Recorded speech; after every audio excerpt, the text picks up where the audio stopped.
Good evening. I am reconvening the August 12th, 2025 meeting of the Livingston Board of Education. Can we all please rise for the Pledge of Allegiance?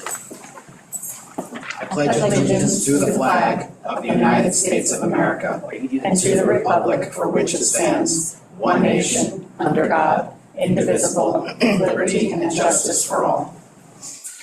Can we have the roll call, please? Of course. Mrs. Charles. Present. Mr. Cohen. Here.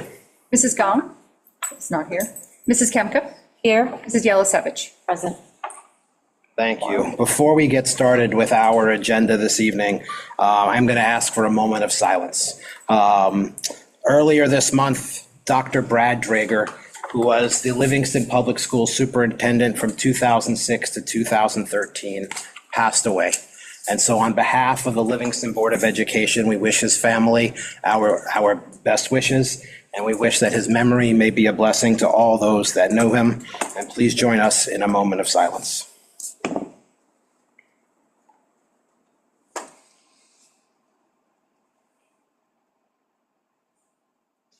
Thank you.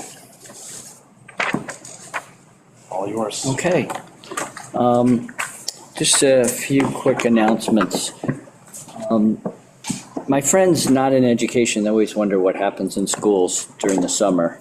And I can tell you a lot happens, from hiring, curriculum work, getting our facilities ready. You can imagine some of the repairs and improvements we have to make can't be done with students in the building. So a lot of that happens in the summer. So a lot occurs. Last month, the administrators met for several days and got training on adaptive schools. And then tomorrow and Thursday, we'll complete that training. And then we start with new teacher orientation on August 18th through the 21st. So the new teachers will come in and get oriented to the district. So first day of school, they can start with instruction and not worry about what their passwords are or things like that.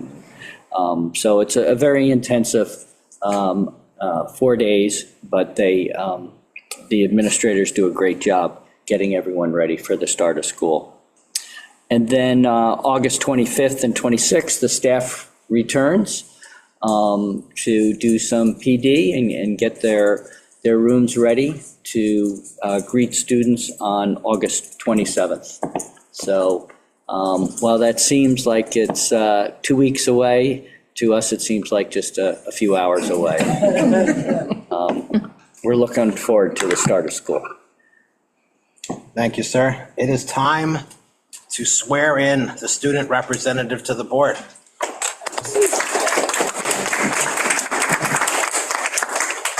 You'll have to stand up at the podium there for me, and you're going to raise your right hand and repeat after me, and you can read along. I state your name. I, Abe Klein, Do solemnly swear or affirm that I will support the Constitution of the United States and the Constitution of the State of New Jersey, do solemnly swear that I will support the Constitution of the United States and the Constitution of New Jersey, and that I will bear true faith and allegiance to the same and to the governments established in the United States and this state under the authority of the people. that I will bear true faith and allegiance to the same and to the governments established in the United States and this state under the authority of the people. So help me God. So help me God. I state your name. I, Abe Klein, Do solemnly swear or affirm that I will faithfully, impartially, and justly perform all duties of student representative to the board according to the best of my ability and in accordance with the Livingston Board of Education Policy number 0143.2. So help me God. do solemnly swear that I will faithfully, impartially, and justly perform all duties of student representative to the Board of Education according to the best of my ability and in accordance with Livingston Board of Education Policy 0143.2. So help me God. Congratulations.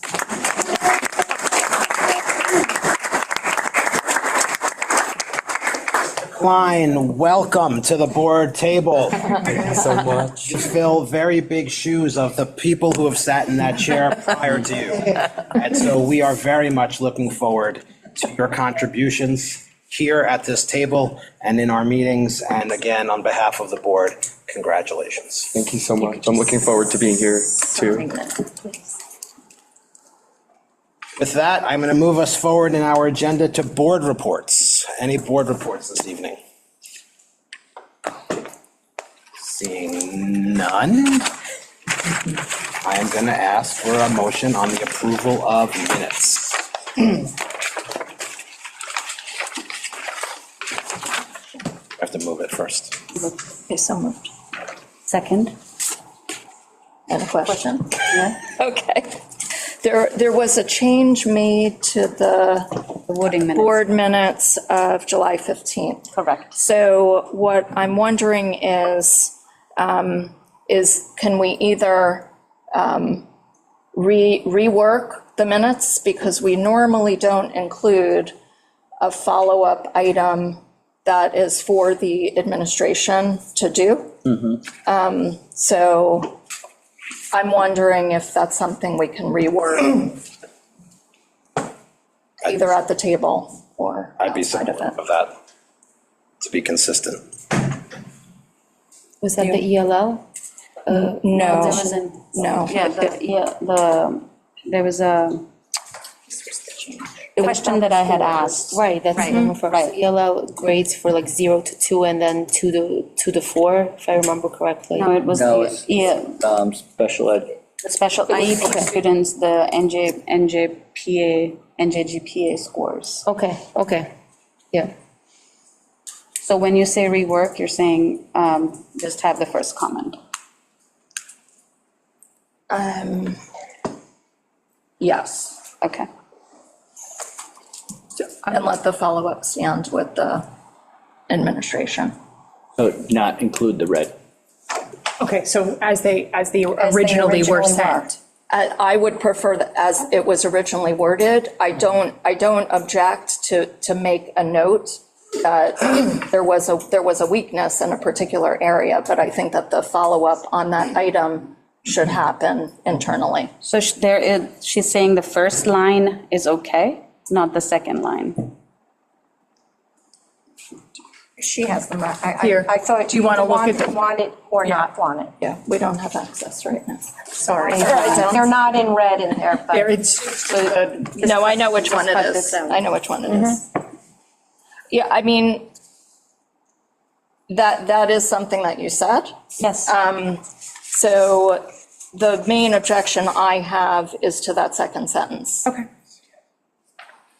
So the first sentence, you are accepted, first additional sentence. Yes, I'm okay with making a statement. It's not usual that we would do that in the board notes, but I would accept that. Do you have the state, can you read the statement out loud? Because I'm having trouble finding that email.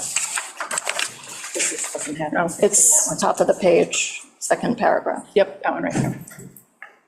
Okay, yep. You still want me to read it out loud? No, I just read it. Okay. To make sure. Trying to fill a need. So first sentence is fine, second sentence out. Yeah. All right, So we're going to vote as just currently amended. So Yeah. I'm going to take another motion. Perfect. Okay. So I'm going to ask for a motion on the minutes as we just amended them. Okay? So moved. Second? Any other questions or comments on the minutes? Seeing none, roll call, please. Mrs. Charles? Yes. Mrs. Kemka? Yes. Mrs. Yelisevich? Yes. And Mr. Cohen? Yes. Motion carries. That takes us to public comment. Public comment period is open, so if you have something you'd like to say, please step to the lectern. The guidelines for public comment are posted on the lectern, and the 3-minute timer will be posted on either side of the room on the screens. Are there any comments in the room? Come on down.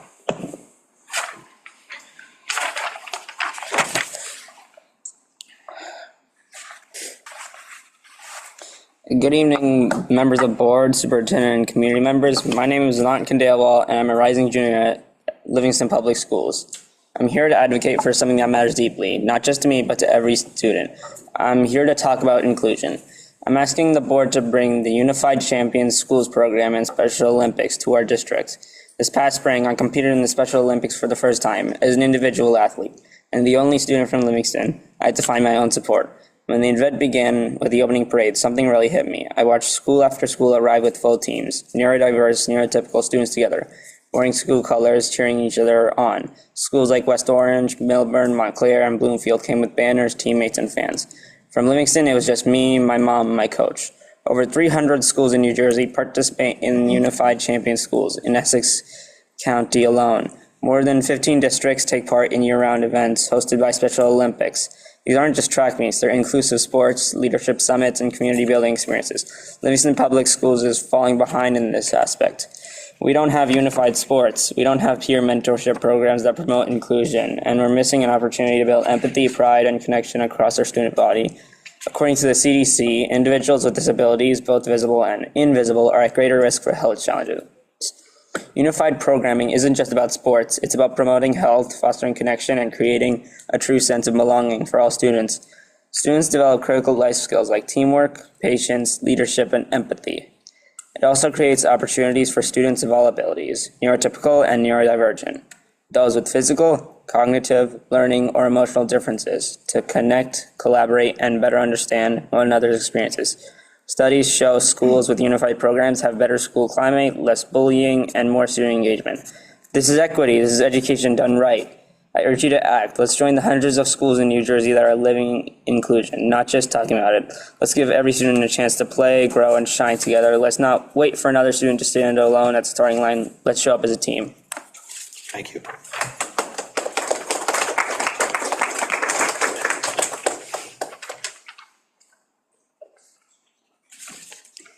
Good evening, members of the board, superintendent, and community members. Sorry, can you state your name?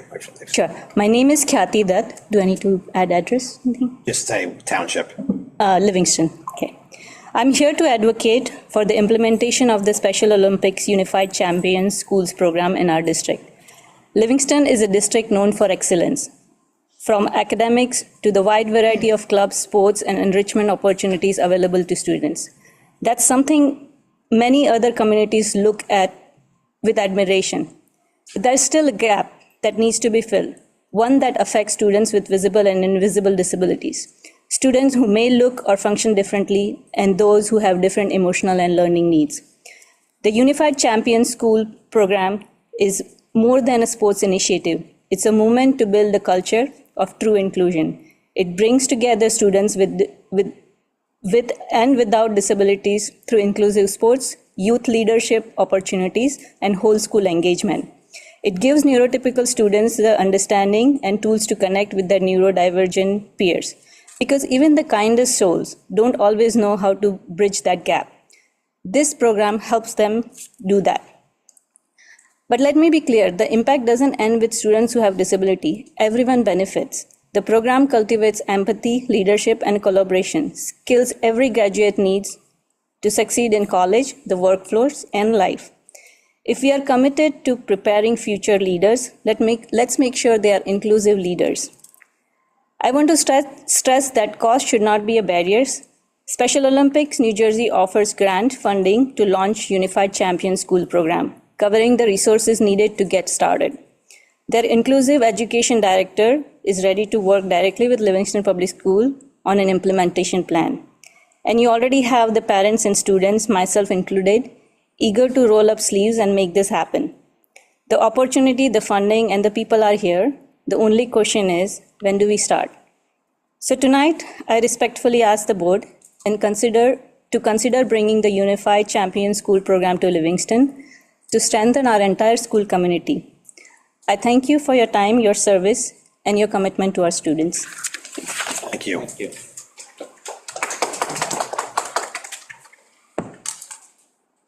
Good evening, Cindy Goldstein, Livingston. As the parent of two recent Livingston High School graduates, I felt it was important to be here today to share my experiences with the district over the last 17 years. With almost 2 months behind me, I've had the opportunity to reflect on the issues that had the greatest impact on my children. We moved to Livingston 19 years ago because of the reputation of the schools. Yet unfortunately, I've often found myself questioning if this is a good school district. I can't imagine what it's like with one without a positive reputation. Experience both students and parents being met with strong resistance when reasonably advocating for themselves and their children.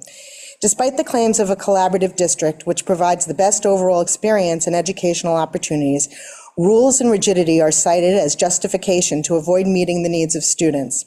Students are encouraged to advocate for themselves, but they don't feel that they are taken seriously by guidance in the administration. For a student to make their case to administration, they are substantially challenged, and the default answer is no, regardless of the validity of their position. Further, why must I find out that when behind closed doors with their appointed advocate, they're being shamed for their emotions and admonished for not being resilient? Parents then must get involved after their student has attempted to follow protocol to their own student's detriment.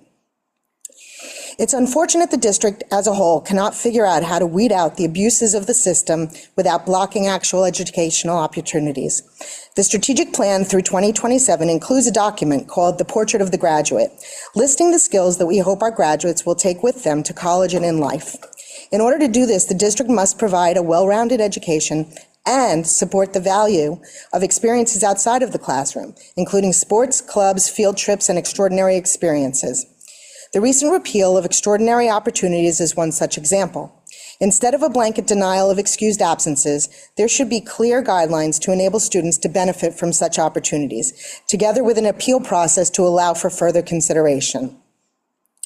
The district frequently overlooks good students in the middle of the pack. I shouldn't have a graduate who never had a single educator that challenged him and said, "You can do better." I shouldn't have a student denied a reasonable request when it is widely known that the top students have openly admitted they were given the changes they requested. If a student takes initiative, why do they feel beaten down in the aftermath? Most problematic is the inflexibility of scheduling. For a district that prides itself on a 98% college attendance rate, the current policy is extremely punitive towards students. There must be a process to change course registration at the beginning of the school year. First, it seems irrational to expect students who are exploring their futures to know in February what they want to study in September. Second, and more importantly, schedule change requests are often made after in-person college visits or speaking with a regional representative. Last time. You're welcome to email the rest of that statement. I will. Thank you. Thank you. Are there any other comments in the room? Good evening, folks. My name is Amit Khandelwal. I'm a resident of Livingston. I'm here as a parent who wants to see a real inclusion in our schools. Livingston is a community that cares. We see it in our strong academics, in the opportunities we give our students, and in the way we support our children with disabilities through programs like Shining Stars. The township program offers sports for kids with different abilities after school, and it's a great example of what a caring community can do. But it also shows us a gap. Right now, inclusive sports for students with disabilities happen outside the school system. That's better than nothing, but it sends a message that inclusion is extra, not essential. Inclusion should be a part of school life, where students spend most of their day, not something done only after hours. The Special Olympics Unified Champion Schools program gives schools everything they need: training, materials, and the support to run inclusive sports and leadership programs. Many of the schools in Essex County are already part of it. We are not asking to start from scratch. We are asking our district to join a program that works and is already helping schools nearby. Let's make sure every student is included and valued in our schools every day. Thank you for your time. Thank you. Are there any other comments in the room? Are there any comments online? Any hands raised? There are none. Seeing no other comments in the room nor online, I'm going to close public comment and move us forward in our agenda. Can I have, moving forward to item 1, program curriculum, can I have a motion on 1.1 and 1.2, please? So moved. Second. Any questions or comments? Seeing none, roll call, please. Mrs. Charles? Yes. Mrs. Kemka? Yes. Mrs. Yelisevich? Yes. And Mr. Cohen? Yes. Motion carries. Moving forward to item 2, student services, can I have a motion on 2.1 through 2.4, please? So moved. Second. Any questions or comments? Seeing none, roll call, please. Mrs. Charles? Yes. Mrs. Kemka? Yes. Mrs. Yelizavich? Yes. And Mr. Cohen? Yes. Motion carries. Moving forward to item 3 business, can I have a motion on 3.1 through 3.15, please? So moved. Second. Any questions or comments? Seeing none, roll call, please. Mrs. Charles? Yes. Mrs. Kemka? Yes. Mrs. Yelizavich? Yes. And Mr. Cohen? Yes. Motion carries. Moving forward to item 4, personnel, can I have a motion on 4.1 through 4.15, please? So moved. Second. Questions or comments? Congratulations and welcome. Do that when I vote. None, roll call, please. Mrs. Charles? Yes. Mrs. Kemka? Yes. Mrs. Yelizavich? Yes. And Mr. Cohen? Congratulations, and yes. Motion carries. Thank you. Moving forward to item 5, miscellaneous, can I have, do we have any checking? No, we do not. No, do not. So we will strike item 5 from the agenda. There is no HIP report this evening. Are there any items of old business? Are there any items of new business? Can I have a motion to adjourn? So moved. Second. All in favor? Aye. Good night, all. The next time we see you, school will be in session. Good.